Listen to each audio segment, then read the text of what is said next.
Social democratic party of India ಹಮ್ಮಿಕೊಂಡಂತಹ ಬ್ಯಾಂಗ್ಳೂರ್ ಚಲೋ ಈ ಒಂದು ಪ್ರತಿಭಟನಾ ಸಮಾವೇಶ ಬೆಂಗಳೂರಿನ ಫ್ರೀಡಂ ಪಾರ್ಕ್ನಲ್ಲಿ ಆಯೋಜನೆಗೊಂಡಿದ್ದು, ಈ ವೇದಿಕೆಯಲ್ಲಿ ಉಪಸ್ಥಿತರುವಂತಹ ನಮ್ಮ ರಾಷ್ಟ್ರೀಯ ಪ್ರಧಾನ ಕಾರ್ಯದರ್ಶಿಗಳು ಆತ್ಮೀಯರು ಆದಂತಹ ರಿಯಾಜ್ ಪರಂಗಿಪೇಟೆ ಅವರೇ, ಅದೇ ರೀತಿ ನಮ್ಮ ಪಕ್ಷದ ಹಿರಿಯರು ರಾಜ್ಯ ಉಪಾಧ್ಯಕ್ಷರು ಆದಂತಹ ದೇವನೂರು ಪುಟ್ಟನಂಜಯ್ಯನವರೇ, ಈ ವೇದಿಕೆಯಲ್ಲಿರುವಂತಹ ಪಕ್ಷದ ರಾಜ್ಯ ಸಮಿತಿಯ ಎಲ್ಲ ಪದಾಧಿಕಾರಿಗಳೇ,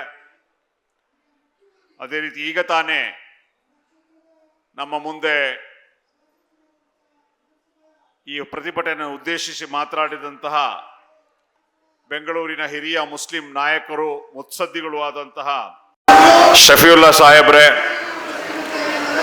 ಅದೇ ರೀತಿ ಈ ವೇದಿಕೆಯಲ್ಲಿ ಉಪಸ್ಥಿತರಿರುವಂತಹ ರಾಜ್ಯ ಸುನ್ನಿ ಉಲಮಾ ಪ್ರಧಾನ ಕಾರ್ಯದರ್ಶಿಗಳಾದ ಮುಫ್ತಿ ಶರೀಫುರ್ ರಹಮಾನ್ ಮೌಲಾನಾ, ಅದೇ ರೀತಿ ಜನಾಬ್ ಮೂಸಾ ರಜ್ವಿ ಕಾರ್ಯದರ್ಶಿ ಸುನ್ನಿ ಉಲಮಾ ಬೋರ್ಡ್ ಕರ್ನಾಟಕ, ಹಜರತ್ ಮೌಲಾನಾ ಮುಫ್ತಿ ಜಹೀರುದ್ದೀನ್ ಅಧ್ಯಕ್ಷರು ರಜಾ ಫೌಂಡೇಶನ್ ಬೆಂಗಳೂರು, ನನ್ನ ಮುಂಭಾಗದಲ್ಲಿರುವಂತಹ ಎಲ್ಲ ಹೋರಾಟಗಾರರೇ, ಪಕ್ಷದ ನಾಯಕರೇ, ಕಾರ್ಯಕರ್ತ ಮಿತ್ರರೇ, ವುಮೆನ್ ಇಂಡಿಯಾ ಮೂವ್ಮೆಂಟ್ನ ನನ್ನೆಲ್ಲ ಸಹೋದರಿಗಳೇ, ಪತ್ರಕರ್ತ ಮಿತ್ರರೇ, ನಿಮ್ಮೆಲ್ಲರಿಗೂ ಗೊತ್ತಿರೋ ಹಾಗೆ ಕರ್ನಾಟಕ ರಾಜ್ಯದಲ್ಲಿ ಈಗ ವಿಧಾನಸೌಧದಲ್ಲಿ ಮಳೆಗಾಲದ ಅಧಿವೇಶನ ನಡೀತಾ ಇದೆ. ಈ ವಿಧಾನಸೌಧದ ಮುಂದೆ ಆ ಹೆಬ್ಬಾಗಿಲಿನಲ್ಲಿ ನೀವು ನೋಡಿರ್ಬೋದು, ಅವರು ಒಂದು ದೊಡ್ಡ ಬೋರ್ಡ್ ಹಾಕಿದ್ದಾರೆ. ಅಲ್ಲಿ ಏನದು? ಸರ್ಕಾರದ ಕೆಲಸ ದೇವರ ಕೆಲಸ. ಬಟ್ ನಿಜವಾಗ್ಲೂ ಹಾಗೆ ಆಗ್ತಾ ಇದೆಯಾ? ಸರ್ಕಾರದ ಕೆಲಸ MLA-ಗಳ ಮತ್ತು ಮಂತ್ರಿಗಳ ಜೋಬು ತುಂಬುವ ಕೆಲಸ ಆಗಿದೆ.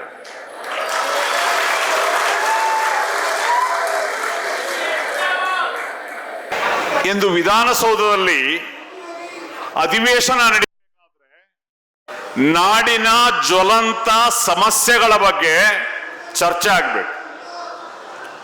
जो असेंबली सेशन में जो चर्चा आना है, अवामी फिक्र, अवामी का इश्यू क्या है,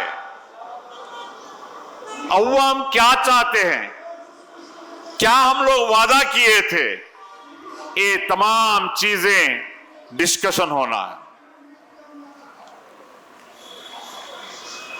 मगर अफसोस इस बात की है, कोई भी असेंबली हो, पार्लियामेंट हो, आम अवाम की, गरीबों की, मजलूमों की मुद्दा चर्चा नहीं होता.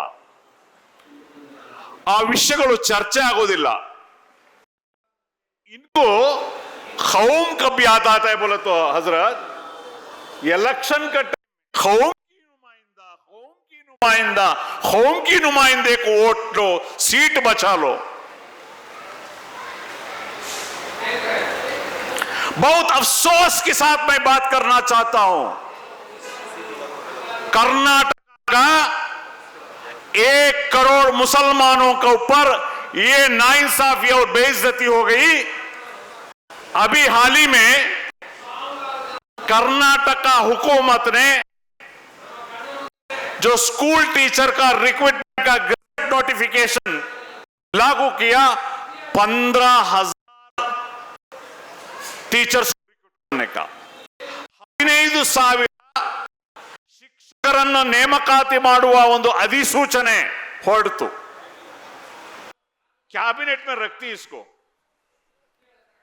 कैबिनेट में हमारे 3 मिनिस्टर्स हैं, उससे पहले 2 थे.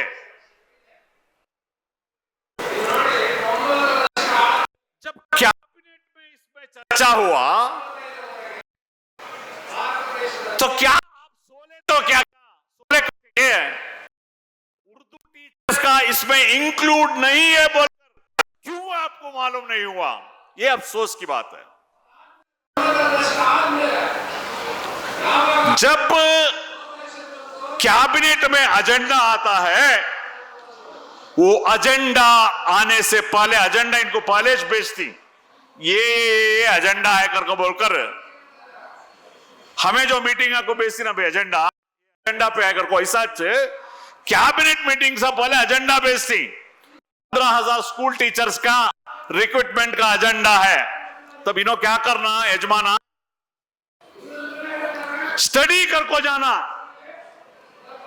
फिगर करको जाना, रिसर्च करना। इनका पढ़े लिखे आईएएस आईपीएस इनका सेक्रेटरी कितने आगे पीछे कितने रहती, पूरा आईएएस केएस ऑफिसर ये एक रिपोर्ट तैयार करवा, इसके बारे में करको बोलना, स्टडी करना, जाकर उधर मांग करना। 15,000 टीचर्स का रिक्रूटमेंट में एक भी टीचर उर्दू स्कूल का नहीं है। शर्म नहीं आते आप लोगों को? नाचिके आगोदिल्ला निಮಗೆ?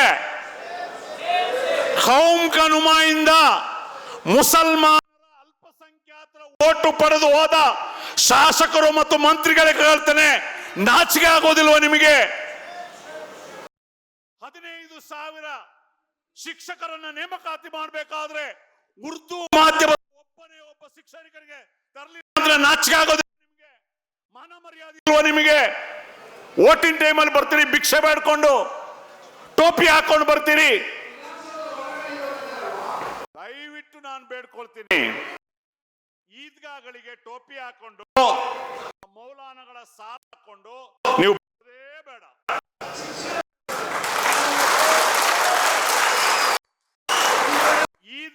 ಈದ್ ಹಬ್ಬದ ದಿವಸ ಟೋಪಿ ಹಾಕೊಂಡು ಸಾಲ ಹಾಕೊಂಡು ನೀವು ಬರೋದ್ರಿಂದ ಮುಸಲ್ಮಾನರ ಸಮಸ್ಯೆ ಪರಿಹಾರ ಆಗೋದಿಲ್ಲ.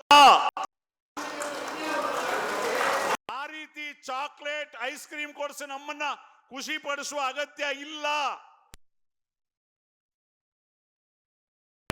ನಿಮ್ಮ ಆಫೀಸಲ್ಲಿ ಕೂತ್ಕೊಂಡು ಒಂದು ಸಂದೇಶ ಕೊಡಿ, ಈದ್ ಮುಬಾರಕ್ ಹೇಳಿ, ಬೇಜಾರಿಲ್ಲ. ಅಥವಾ ನಮ್ಮ ಮನೆಗೆ ಬನ್ನಿ, ಬಿರಿಯಾನಿ ಊಟ ಮಾಡೋಣ. ಅಲ್ಲಿ ಶೋ ಮಾಡಕ್ಕೆ ಟೋಪಿ ಹಾಕೊಂಡು ಶಾಲ ಹಾಕೊಂಡು ಬಂದ್ರೆ ಈ ಸಮುದಾಯದ ಸಮಸ್ಯೆಗಳು ಬಗೆಹರಿಯಲ್ಲ. ನಮಗೆ ಬೇಕಾಗಿರೋ ನಮ್ಮ ಸಮುದಾಯಗಳ ಇಶ್ಯೂಗಳನ್ನ ತೆಗೆದುಕೊಂಡು ಪರಿಹಾರ ಮಾಡಬೇಕು.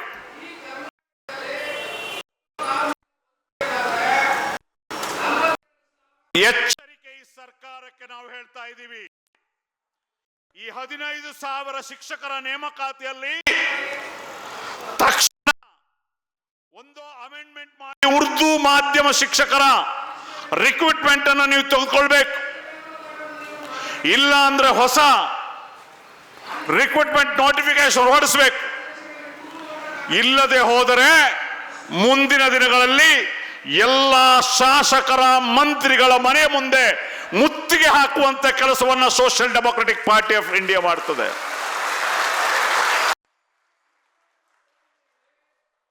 ನಿಮಗೆ MLA ಓಟ್ ಬೇಕು, GBಯಲ್ಲಿ ಓಟ್ ಬೇಕು, ಪಂಚಾಯತಿಯಲ್ಲಿ ಓಟ್ ಬೇಕು, ಜಿಲ್ಲಾ ಪಂಚಾಯತ್ ಓಟ್ ಬೇಕು, ಓಟೆಲ್ಲ ಬೇಕು.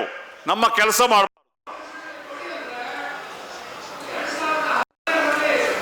ಈ ಅಧಿವೇಶನದಲ್ಲಿ ನಮ್ಮ 10 मुस्लिम शासकों ಮತ್ತು MLCಗಳು, मैं अदबन गुजारिश करता हूं, अगर सही आप कौम की नुमाइंदा है तो ये असेंबली में आप ये जो नाइंसाफी उर्दू मीडियम स्कूल को होकर है, आपका मुंह खोलो, आपका खामोशी छोड़ो, बात करो असेंबली में. अगर फुलफिल नहीं करता आपका MLA सीट को रिजिग्नेशन पे कर बाहर आओ, कौम आपका साथ में खड़ेगा. ये हिम्मत, ये ताकत, ये बावकार आपको दिखाना पड़ेगा. कौम की वोट लेकर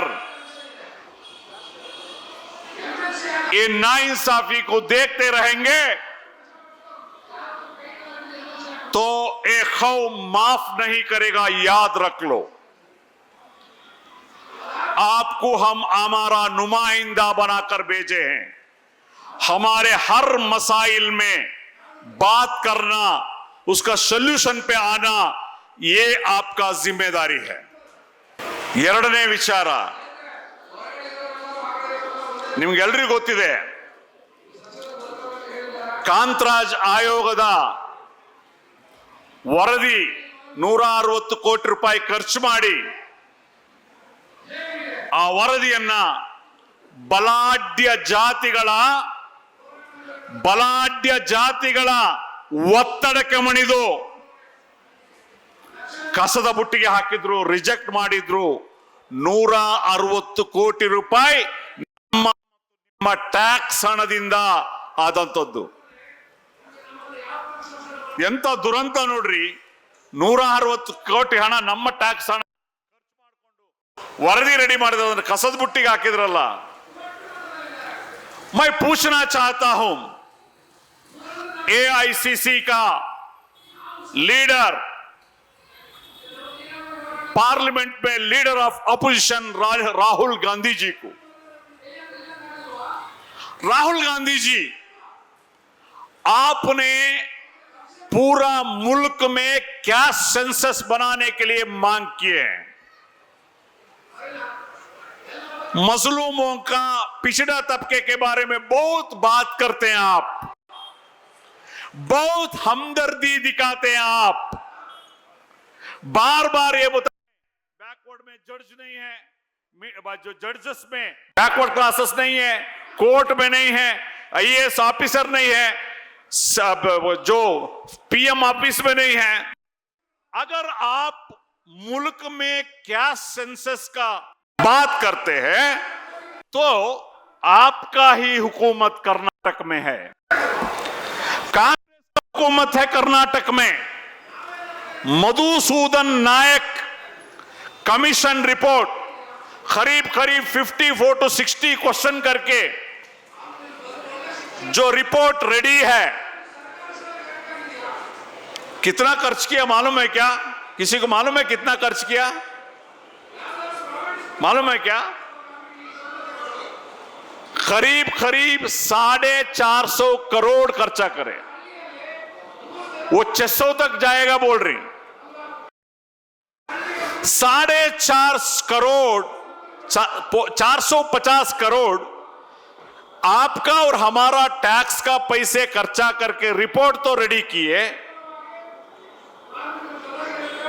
27ನೇ ಮೇಯ ಸಿದ್ದರಾಮಯ್ಯನವರು ಮುಖ್ಯಮಂತ್ರಿ ಕೆಳಗಿಳಿಯೋದಕ್ಕಿಂತ ಮುಂಚೆ ಚೀಫ್ ಸೆಕ್ರೆಟರಿ ಮತ್ತು ಸಿದ್ದರಾಮಯ್ಯನವರು ರಿಪೋರ್ಟ್ ಅನ್ನು ಸ್ವೀಕಾರ ಮಾಡಿದ್ರು. They accepted. ಆದ್ರೆ ಯಾಕೆ ಅದನ್ನ ಜಾರಿಗೊಳಿಸೋದಿಲ್ಲ? ಯಾಕೆ ಅದನ್ನ ಸಾರ್ವಜನಿಕಗೊಳಿಸೋದಿಲ್ಲ? ಯಾಕೆ ಅದನ್ನ ಚರ್ಚೆ ಮಾಡೋದಿಲ್ಲ? राहुल गांधी जी, मैं डायरेक्टली आपको एक क्वेश्चन पूछना चाहता हूं। अगर आप ऑल इंडिया लेवल में कैश सेंसस का बात करते हो, आपको कोई मॉरल राइट नहीं है जब तक कर्नाटका में जो मधुसूदन नायक जो कमीशन रिपोर्ट लागू नहीं होता, तब तक राहुल गांधी को इस बारे में बात करने का कोई मॉरल राइट नहीं है। No moral rights. इसको बोलते हैं हिपोक्रेसी, दुगलापन। पार्लियामेंट में मोदी को देख के बात करते, कैश सेंसस करो, कर्नाटक में आपका ही डीके शिवकुमार का हुकूमत है, ऑर्डर करो, जो मधुसूदन नायक कमीशन रिपोर्ट लागू करो, चर्चा करो, उसका रिकमेंडेशन, सिफारिश जो भी है उसको इंप्लीमेंट करो। ये डेयरिंग राहुल गांधी जी और कांग्रेस पार्टी दिखाना है आपको, अगर मॉरल राइट्स है बोले तो।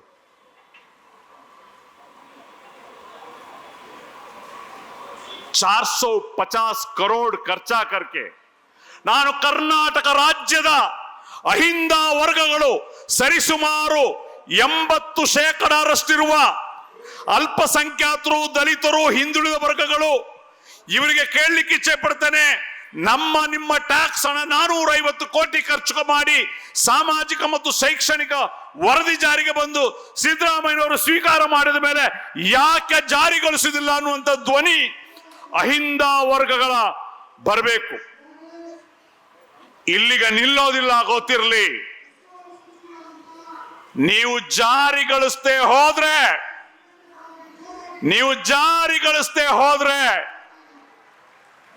ನಿಮ್ಮನ್ನ ಹೇಗೆ ಜಾರಿಗೊಳಿಸಬೇಕು ಅಂತ ನಮಗೆ ಗೊತ್ತು.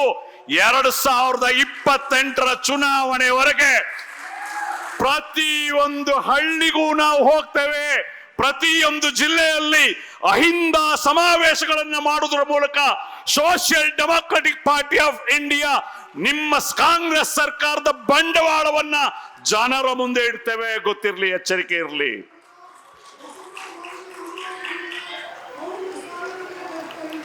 ₹450 ಕೋಟಿ ನಮ್ಮ ಹಣ ಖರ್ಚು ಮಾಡಿ ಟ್ಯಾಕ್ಸ್ ಹಣ ತಮಾಷೆ ಮಾಡ್ತಾ ಇದ್ದೀರಾ? ಅಹಿಂದ ವರ್ಗಗಳು ಎಚ್ಚೆತ್ತುಕೊಳ್ಬೇಕಾಗ್ತದೆ ವಿಚಾರದಲ್ಲಿ. ಮೂರನೇ ವಿಚಾರ, 2B reservation. Muslim ಸಮುದಾಯಕ್ಕಿದ್ದ 2B reservation ಅನ್ನ ಕಳೆದ ಬಿಜೆಪಿ ಸರ್ಕಾರ ಕಿತ್ತುಕೊಂಡಾಗ ಕಾಂಗ್ರೆಸ್ ಆಗ ವಿರೋಧ ಪಕ್ಷದಲ್ಲಿತ್ತು, ಆಪೋಸಿಷನ್ ಮೇ ಥೇ. ಕ್ಯಾ ಬೋಲೆ ಆಪ್? ನಾವು ಅಧಿಕಾರಕ್ಕೆ ಬಂದ್ರೆ ನಾವು ಇದನ್ನ ಜಾರಿಗೆ ತರ್ತೇವೆ, same day we will restore 2B reservation ಅಂತ ಇದೇ DK ಶಿವಕುಮಾರ್ ಅವರು ಹೇಳಿದ್ರು, ಇದೇ ಸಿದ್ದರಾಮಯ್ಯನವರು ಹೇಳಿದ್ದು. 3 ವರ್ಷ ಆಯ್ತು, 3 साल हुआ, 2B रिजर्वेशन का बात ही नहीं कर रही. कल भी हम minority minister, health minister UT Khader साहब को मिले थे. ये उर्दू टीचर का सिलसिले में बात करने के लिए गए थे, मैं और अफसर साहब. जब हमने बात करने में वादा किए 2B रिजर्वेशन हमारा एजेंडा में है, हम लागू करेंगे, हम देखते हैं तुम्हारा एजेंडा में है, तुम लागू करेंगे. क्योंकि देखो कितना बेइज्जती है, नाइंसाफी है. आपको वोट बैंक और गुलाम लोग समझे हैं ये लोग, तो इसलिए ऐसा नाइंसाफी हो रहा है. क्योंकि मुसलमान कौम क्या है, कैसा भी वोट डालती, हमें इनका क्या भी डिमांड पूरा करने का जरूरत नहीं है बोलकर करते हैं. ಹಾಗಾಗಿ 2B ರಿಸರ್ವೇಶನ್ ಅನ್ನು ಮರುಸ್ಥಾಪನೆ ಮಾಡುವಂತ ಕೆಲಸವನ್ನ ಈ ಸರ್ಕಾರ ಮಾಡಬೇಕು ಅಂತ ಹೇಳಿ ಈ ವೇದಿಕೆಯಿಂದ ನಾವು ಆಗ್ರಹವನ್ನು ಮಾಡ್ತಾ ಇದ್ದೇವೆ. 4ನೇ ಕೂಡ ಈಕ್ವಲ್ अपॉर्चुनिटीज कमीशन. मैं राहुल गांधी जी से और एक क्वेश्चन पूछना चाहता हूं. जो लीडर ऑफ ऑपोजिशन पार्लियामेंट में राहुल गांधी जी, आपका मैनिफेस्टो में जो लोकसभा इलेक्शन का पहले जो न्याय पत्र आप दिए थे, इसमें ये बात किए थे हम लोग सोशल जस्टिस के लिए इक्वल अपॉर्चुनिटी कमीशन हम लोग लागू करेंगे, ಸಮಾನ ಅವಕಾಶಗಳ ಆಯೋಗವನ್ನ ನಾವು ರಚನೆ ಮಾಡ್ತೀವಿ ಅಂತ ಹೇಳಿ ರಾಹುಲ್ ಗಾಂಧೀಜಿಯವರ ನ್ಯಾಯಪತ್ರ ಅಥವಾ ಮ್ಯಾನಿಫೆಸ್ಟೋನಲ್ಲಿ ಹೇಳಿದ್ರು. ಕರ್ನಾಟಕ ರಾಜ್ಯದಲ್ಲಿ ನಿಮ್ಮ ಆಡಳಿತ ಇದೆ, ನೀವು ನ್ಯಾಷನಲ್ ಲೆವೆಲ್ ಅಲ್ಲಿ ನೀವು ಮಾಡೋದು, ನಿಮ್ಮ ಸರ್ಕಾರ ಬಂದು ನೀವು ಪ್ರಧಾನಮಂತ್ರಿ ಆದಾಗ. ಈಗ ನಿಮ್ಮ ಆಡಳಿತ ಕರ್ನಾಟಕದಲ್ಲಿದೆ, 3 ವರ್ಷ ಆಯ್ತು, ಕೇರಳದಲ್ಲಿದೆ, ತೆಲಂಗಾಣದಲ್ಲಿದೆ. ಹಾಗಾಗಿ ಕರ್ನಾಟಕ ರಾಜ್ಯದಲ್ಲಿ ಈಕ್ವಲ್ ಆಪರ್ಚುನಿಟಿ ಕಮಿಷನ್, ಸಮಾನ ಅವಕಾಶಗಳ ಆಯೋಗ. ಏನ್ ಗೊತ್ತುಂಟಾ, ಯಾವ ಸಮುದಾಯ ಯಾವ ರೀತಿ ಇದೆ, ಉದ್ಯೋಗದಲ್ಲಿ ಪೊಲೀಸ್ನಲ್ಲಿ ಯಾವ ಸಮುದಾಯ ಎಷ್ಟಿದೆ, ಆರ್ಮಿಯಲ್ಲಿ ಎಷ್ಟು ಸಮುದಾಯ ಎಷ್ಟಿದೆ, ರೈಲ್ವೆಯಲ್ಲಿ ಯಾವ ಸಮುದಾಯ ಎಷ್ಟಿದೆ, ಜಡ್ಜ್ಗಳು ಯಾವ ಸಮುದಾಯದವರು ಎಷ್ಟಿದ್ದಾರೆ, ನ್ಯಾಯಾಂಗದಲ್ಲಿ ಎಷ್ಟಿದ್ದಾರೆ, ಯೂನಿವರ್ಸಿಟಿಗಳಿಗೆ ಚಾನ್ಸಲರ್ಗಳು ಎಷ್ಟು ಜನ ಇದ್ದಾರೆ, ವೈಸ್ ಚಾನ್ಸಲರ್ಗಳು, ಅದೇ ರೀತಿ ಲೆಕ್ಚರರ್ಸ್, ಪ್ರೊಫೆಸರ್ಸ್ ಎಷ್ಟಿದ್ದಾರೆ. ಹಾಗೆ ಇವರು ಯಾವುದೆಲ್ಲ ಸಮುದಾಯಗಳಿಗೆ ಆಪರ್ಚುನಿಟಿ ಸಿಕ್ಕಿದೆಯಾ ಇಲ್ವಾ, ಪೊಲಿಟಿಕಲ್ ರೆಪ್ರೆಸೆಂಟೇಷನ್ ಎಷ್ಟಿದೆ, ಇದೆಲ್ಲವನ್ನ ನೋಡ್ಲಿಕ್ಕೆ ಒಂದು ಈಕ್ವಲ್ ಆಪರ್ಚುನಿಟಿ ಕಮಿಷನ್ ಅದನ್ನ ಸ್ಟಡಿ ರಿಸರ್ಚ್ ಅದನ್ನ ಅಡ್ರೆಸ್ ಮಾಡಲಿಕ್ಕೆ ರೆಕಮೆಂಡ್ ಮಾಡಲಿಕ್ಕೆ ಈಕ್ವಲ್ ಆಪರ್ಚುನಿಟಿ ಕಮಿಷನ್ ಮಾಡಬೇಕು. राहुल गांधी जी ये वादा आपने किया था, आपका मैनिफेस्टो देखिए, आपका न्याय पत्र देखिए, आपने वादा किया था इंडिया लेवल में आपका हुकूमत आने के बाद आप लागू करो. आज कर्नाटका हुकूमत आपका है, कांग्रेस पार्टी का है. राहुल गांधी जी, मैं पूछना चाहता हूं क्यों आप कर्नाटक में इक्वल अपॉर्चुनिटी कमीशन लागू नहीं करते? अगर आपका स्टेट का हुकूमत में ही आप लागू नहीं करते तो आप सेंट्रल में कैसा लागू करेंगे? ये दुगलापन. और एक अहम मुद्दा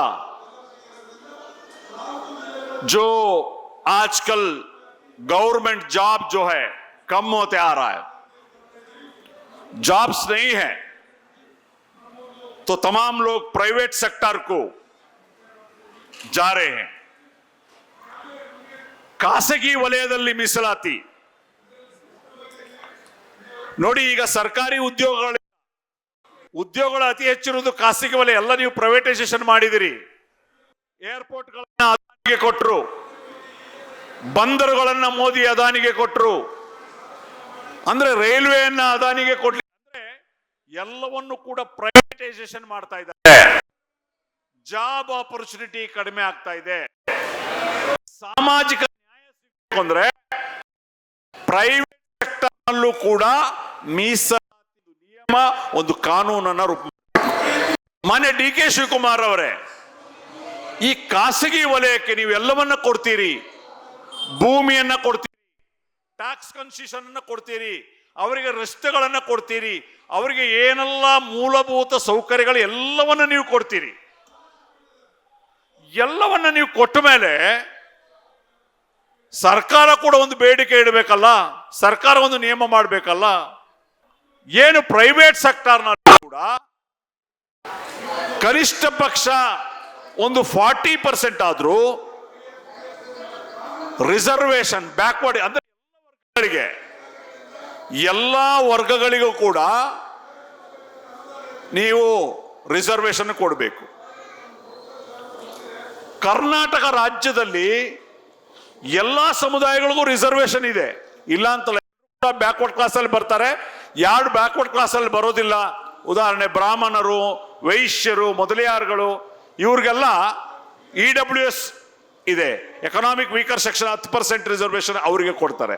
ಅಂದ್ರೆ ಈ ರಾಜ್ಯದಲ್ಲಿ ಎಲ್ಲರೂ ಕೂಡ ರಿಸರ್ವೇಶನ್ಗೆ ಎಲಿಜಿಬಲ್ ಇದ್ದಾರೆ. हर वो जात इधर रिजर्वेशन एलिजिबल. तो हम ये जो बैंगलोर चलो इस प्रोग्राम के जरिए मुतालबा करते हैं कि प्राइवेट सेक्टर में रिजर्वेशन लागू करो. ಅಂದ್ರೆ ಖಾಸಗಿ ವಲಯದಲ್ಲಿ ಮೀಸಲಾತಿ ತರಲಿಕ್ಕೆ ಅಗತ್ಯ ನೀತಿಗಳನ್ನ, ಕಾನೂನನ್ನ ರೂಪಿಸಿ ಅಸೆಂಬ್ಲಿಗಳಲ್ಲಿ ಇದರ ಬಗ್ಗೆ ಚರ್ಚೆ ಮಾಡಿ ಒಬ್ಬ ಸಾಮಾನ್ಯ ಜನರು ಕೂಡ ಉದ್ಯೋಗ ಅವಕಾಶಗಳು ಬರಬೇಕು ಅನ್ನುವಂಥ ಕಾರಣಕ್ಕೆ ಈ ಎಲ್ಲ ವಿಚಾರಗಳನ್ನ ನಾವುಗಳು ಇವತ್ತು ಆಗ್ರಹ, ಅಂದ್ರೆ ಸಾಕಷ್ಟು ಸಾಮಾಜಿಕ ಧುರೀಣರಿದ್ದಾರೆ, ವಿವಿಧ ಸಂಘ ಸಂಸ್ಥೆಗಳನ್ನು ಪ್ರತಿನಿಧಿಸುವವರು ಇದ್ದಾರೆ. ಅಂದ್ರೆ ಈ ಎಲ್ಲ ಅಹಿಂದ ಸಮುದಾಯಗಳ ಪರವಾಗಿ ಈ ಸರ್ಕಾರಕ್ಕೆ ನಾವು ಆಗ್ರಹವನ್ನ ಇಡ್ತಾ ಇದ್ದೇವೆ. ಈ ಆಗ್ರಹದ ಬೇಡಿಕೆಯನ್ನು ನೀವು ಈಡೇರಿಸದೆ ಹೋದ್ರೆ, ನಾನು ಈಗಾಗಲೇ ಹೇಳಿದೆ, ಇಲ್ಲಿಗೆ ಇದು ಮುಗಿಯೋದಿಲ್ಲ, ಗೊತ್ತಿರಲಿ. ಈ ವಿಚಾರವನ್ನ ಕರ್ನಾಟಕ ರಾಜ್ಯದ ಮೂಲೆ ಮೂಲೆಗಳಿಗೆ ನಾವು ತೆಗೆದುಕೊಂಡು ಹೋಗ್ತೇವೆ. ಅಹಿಂದ ವರ್ಗಗಳನ್ನು ನಾವು ಸಂಘಟಿಸ್ತೇವೆ. ಪ್ರತಿಯೊಬ್ಬ MLA, ಪ್ರತಿಯೊಬ್ಬ ಮಿನಿಸ್ಟರ್ಗೆ ಇದನ್ನ ಪ್ರಶ್ನೆ ಮಾಡ್ತೇವೆ. ದೊಡ್ಡ ಮಟ್ಟದ ಹೋರಾಟಗಳನ್ನ ಇದಕ್ಕೆ ಕೊಡ್ತೇವೆ. ವಿಶೇಷವಾಗಿ ಜೆನ್ಸಿಗಳನ್ನ ಈ ಹೋರಾಟಕ್ಕೆ ನಾವು ಇಳಿಸ್ತೇವೆ. ಅಹಿಂದಾದ ಜೆನ್ಸಿಗಳು, ನಾನು ಕರೆಯನ್ನ ಕೊಡ್ತಾ ಇದ್ದೀನಿ ಈ ವೇದಿಕೆ ಮೂಲಕ ಅಹಿಂದ ವರ್ಗಗಳ ಯುವ ಮಿತ್ರರಿಗೆ, ನಿಮಗೆ ಉದ್ಯೋಗ ಬೇಕಾ, ಖಾಸಗಿ ವಲಯದಲ್ಲಿ ಮೀಸಲಾತಿ ಬೇಕು, ಅದೇ ರೀತಿ 2B ರಿಸರ್ವೇಶನ್ ಪುನಃಸ್ಥಾಪನೆ ಆಗಬೇಕು, ಸಮಾನ ಅವಕಾಶಗಳ ಆಯೋಗ ರಚನೆ ಆಗಬೇಕು. ಇದೆಲ್ಲ ವಿದ್ಯಾರ್ಥಿ ಮತ್ತು ಯುವಜನ ಸಮುದಾಯಕ್ಕೆ ಬೇಕಾಗಿರುವ ಅಜೆಂಡಾ ಆಗಿರ್ತದೆ. ಹಾಗಾಗಿ ಮುಂದಿನ ದಿನಗಳಲ್ಲಿ SDPI ನ ಈ ಹೋರಾಟಕ್ಕೆ ಅಹಿಂದ ಸಮುದಾಯ ಕೈ ಜೋಡಿಸಬೇಕು. ನಾವೆಲ್ಲರೂ ಒಟ್ಟಿಗೆ ಸೇರಿ ಒಕ್ಕೊರಲಿಂದ ಈ ಸರ್ಕಾರವನ್ನ, ಈ ಆಗ್ರಹವನ್ನು ಈಡೇರಿಸುವವರೆಗೆ ಹೋರಾಟ ಮಾಡೋಣ ಮತ್ತು ಈ ಹೋರಾಟವನ್ನ ತಾರ್ಕಿಕ ಅಂತ್ಯಕ್ಕೆ ತೆಗೆದುಕೊಂಡು ಹೋಗೋಣ ಅಂತ ಈ ಸಂದರ್ಭದಲ್ಲಿ ಹೇಳ್ತಾ, ಈ ಹೋರಾಟ ನಾವು ಸಂಜೆವರೆಗೆ, ಎಲ್ಲಿವರೆಗೆ ಈ ವೇದಿಕೆಗೆ ಸರ್ಕಾರದ